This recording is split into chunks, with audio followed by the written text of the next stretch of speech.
Good evening, and it's time for sports. My name is Abigail Senasosu, but we begin with some updates from the English Premier League. And at the London Stadium, Manchester United are being held currently by West Ham to a goalless drawn game with just some few minutes to end on that one. We're back at home. But back at home, Chief of Doma, Nana Osiadeya Ajimabedu II, has said that government should back clubs that represent Ghana in CAF competitions, and Chief Executive Officer of Doma Adriana Stars, Albert Aite Komi, has backed the chief for this call and asked government to help clubs that will represent Ghana. If indeed we want to really make an impact in the African continent when it comes to club football, then the government must help us in that direction. Even if they will not put money direct to the club, I would plead, like areas of accommodation and that of the airfares has to be taken care of.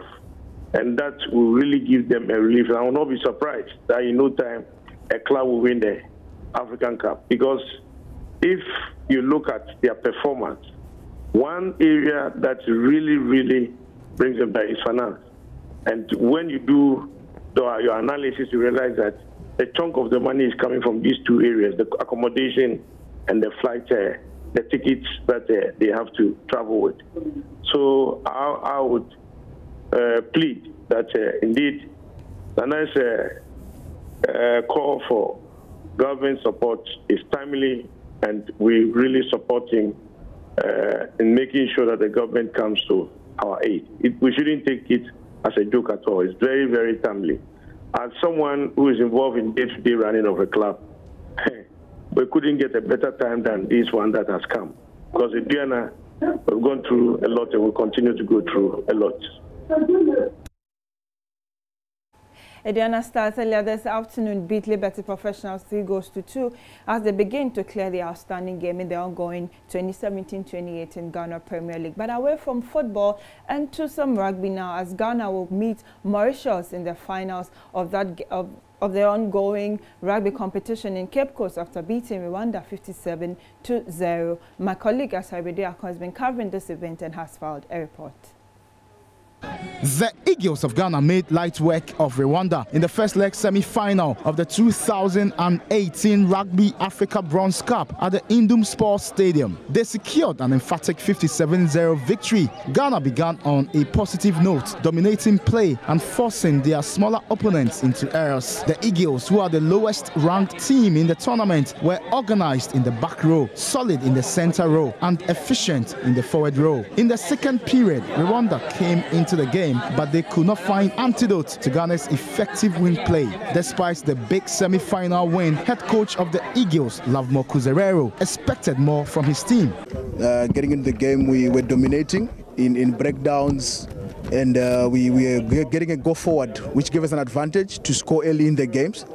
But after a certain point of time, maybe after 20 minutes, our guys get some complacency that settled in. But then coming into the second half, they got back into the game. We spoke about it at halftime. So we then took our tempo up and we controlled the second half to manage to even get to the point of scoring up to something like 30 points in the second half. President of the Ghana Rugby Football Union, Herbert Mensah, is happy with the progress the Eagles have made in the last 3 years.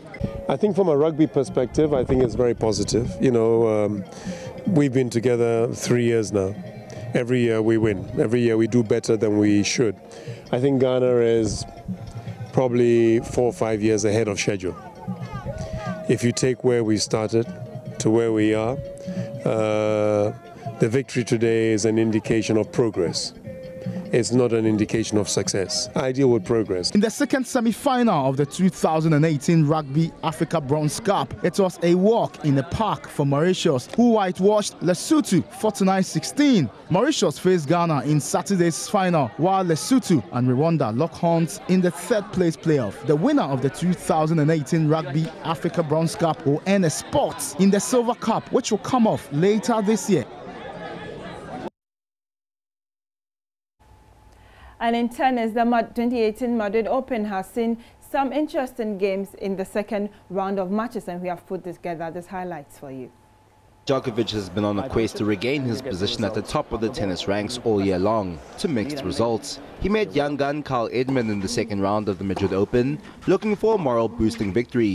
He knew that he was going to be in for a tough time after the very first game, where Edmund claimed the break points. Though the Serb broke back in the very next game, the Joburg-born Brit maintained his game plan. 2 more breaks down the line and the set was his, with Djokovic forced to play catch-up.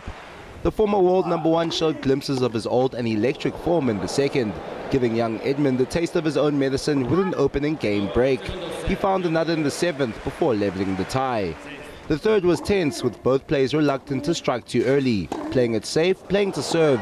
Edmund then laid the hammer down. He spotted an opening and took it. Djokovic broke in the 8th, giving the Brit an easy route to victory. He sealed the win in the subsequent game, his first ever victory over the stuttering Serb, who makes yet another early exit in 2018. David Goffin and Robin Haase got proceedings underway on Wednesday in Madrid on Court 3. The two had met on 4 previous occasions, with Haase winning just one of those. Crucially, though, that was the last encounter between the two on clay in Switzerland. On the same surface, the Dutchman was expected to contend, but was trailing by a break in the 4th game. However, Goffin was unable to consolidate as Haase broke back immediately. The pair again traded breaks in the 8th and 9th games as the set remained on serve. The 8th seed, though, secured another break, this time to wrap up the opener 7-5 in 44 minutes. The first set had been a tight tussle, but the second was far more one-sided. Goffin managed to sort out his service issues, but Haase was unable to. He surrendered his serve once more. That break was all Goffin needed. He wrapped up the match 7-5, 6-3 in an hour and 23 minutes. Well, that'll be all for sports, and my name is Abigail Senasusu.